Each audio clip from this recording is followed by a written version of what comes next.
স্পর্শ লাভ করেছে কারা? সাহাবায়ে কেরামরা। সাহাবায়ে কেরামরা সেই কোরআন তেলাওয়াত শুনেছি আর তারা নবীর স্পর্শ লাভ করেছে। একদিন এই ছেলে একজন মানুষ আপনার বাড়ি থেকে বেরিয়ে গেছে, বেরিয়ে গিয়ে আল্লাহ নবী সাল্লাল্লাহু আলাইহি সাল্লামের কলেমা পড়ে নিয়েছে। কলেমা পড়ে নিয়ে আর বাড়িতে আসে না। তো মেয়েটা বলছে, বলে আবু জেহেল, বলে কি হলো?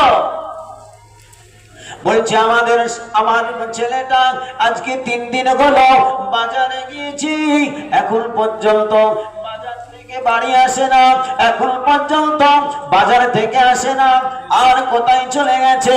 আবুল হাকাম মনে মনে ভাবতে লাগলো, আবুল হাকাম মনে মনে চিন্তা করতে লাগলো।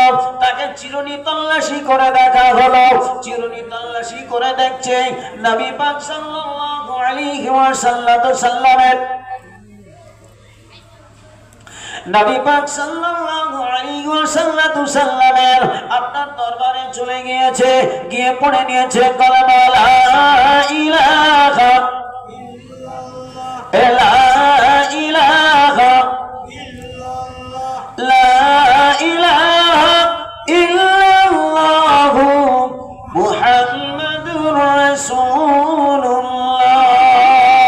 এই কলেমা বাবা পড়ে নিয়েছে, আর রহমতের দরবার থেকে আসতে মন চাই না, মন বড় খারাপ। তারপরে আরেকদিন আবার খোঁজ নিয়ে দেখছে, আরেকটা লোক বলছে, বলে আবু জেহেল, বলে কি হলো? আজকে আমার স্বামীটা আজকে 3 দিন হলো বাড়ি থেকে বেরিয়ে গেছে, বাড়ি থেকে বেরিয়ে যাওয়ার পরে এখন পর্যন্ত বাড়িতে আসে না।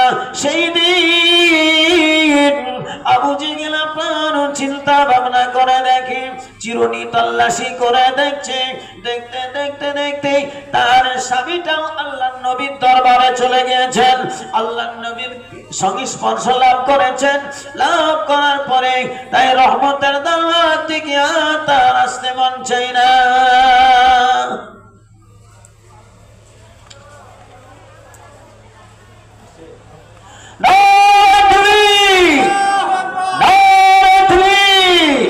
মৌলানা মোহাম্মদ জাহাঙ্গীর, মৌলানা মোহাম্মদ মুফতি জাহাঙ্গীর আলী সাহেব জিন্দাবাদ। মৌলানা মোহাম্মদ মুফতি জাহাঙ্গীর আলম সাহেব, নারে তাকবীর, নারে রিসালাত, ইয়া রাসূলুল্লাহ, নারে রিসালাত। তো মোহতারাম বুজুর্গ দোস্ত ভাইও, তাই এইভাবে করতে করতে একটুই করতে করতে আপনার তিনার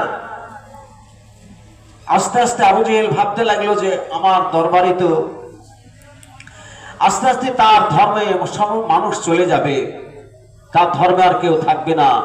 এইভাবে করে একটা মিটিং ডাকলো। সেই মিটিং এ আপনার বড় বড় তাবুর তাবুর নেতারা সব হাজির হয়ে গেলেন। বড় বড় নেতারা আপনার হাজির হয়ে গেলেন। হাজির হয়ে যাওয়ার পরে আপনার মিটিং ডাকলাম। মিটিং এ তার বক্তব্য দিলাম। আবু জেহেল কি বক্তব্য দিল জানেন?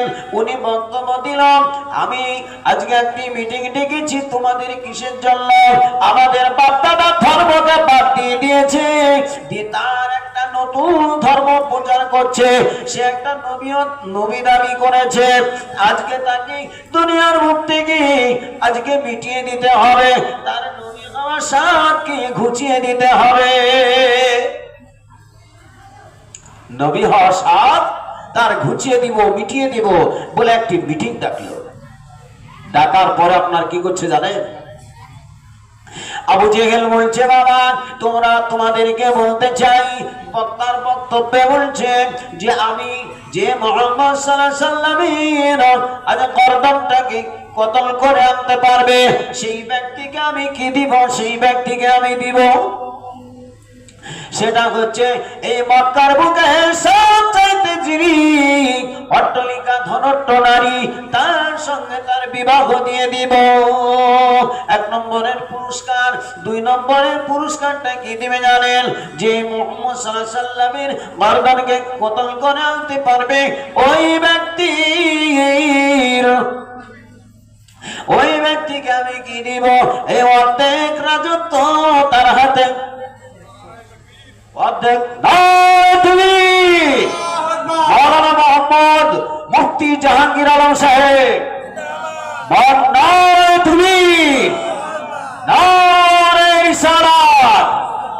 মাওলানা মোহাম্মদ মুফতি জাহাঙ্গীর আলম সাহেব। তো মোহতারাম বুজুর্গ দোস্ত ভাইয়া, তাই সেই আমার হযরতে উমরে ফারুক আপনার তাই কি করলেন? হযরত উমরে ফারুক রাদিয়াল্লাহু তাআলা আনহু তিনি বললেন আমি কতল করে আনতে পারবো। তো যাই হোক আমার আব্বাজান ভাইজানেরা, আমার উদ্দেশ্য ওয়াজ করা ছিল না, কিন্তু হুজুর আসতে একটু হয়তো দেরি লেট হয়েছে, যার জন্য আমি আপনাদের সম্মুখে 2-4টি কথা বললাম। ভুলভ্রান্তি ক্ষমা প্রার্থী, তো মাফ করবেন।